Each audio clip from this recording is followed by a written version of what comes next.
I thought I'd know which one was better in about 10 minutes. Instead, I kept switching back and forth. Every time I was ready to pick a winner, the other tool did something I actually liked more. So I stopped looking at feature lists and gave them the exact same job.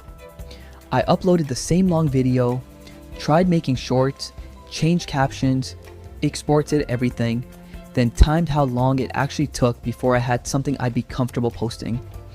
Right away, I noticed they had completely different personalities. Clipbee AI wanted to get me to a finished clip as fast as possible. Toonbee AI felt more focused on helping me create something that looked unique instead of just cutting a video into smaller pieces. That caught me off guard. The first clips from Clipbee were ready faster than I expected, but after watching them, I still wanted to fix a few cuts. Nothing major, just those little moments where the AI doesn't quite understand the pacing. So I moved over to Toonbee. I actually spent more time there, not because it was harder, because I kept experimenting with different styles, different visuals, different ideas. Then it hit me, these tools aren't really replacing each other, they're solving different problems. If my goal was taking a podcast or YouTube video and turning it into shorts before lunch, I'd open Clipbee first.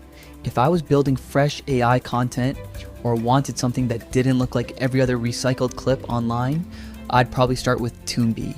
One thing I pay attention to is pricing. Don't buy either one because of the biggest feature list. Buy the one that saves you the most time every single week. That's where the real value is.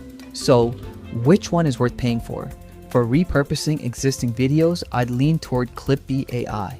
For creating more original AI-driven content, Toonbee AI makes a stronger case.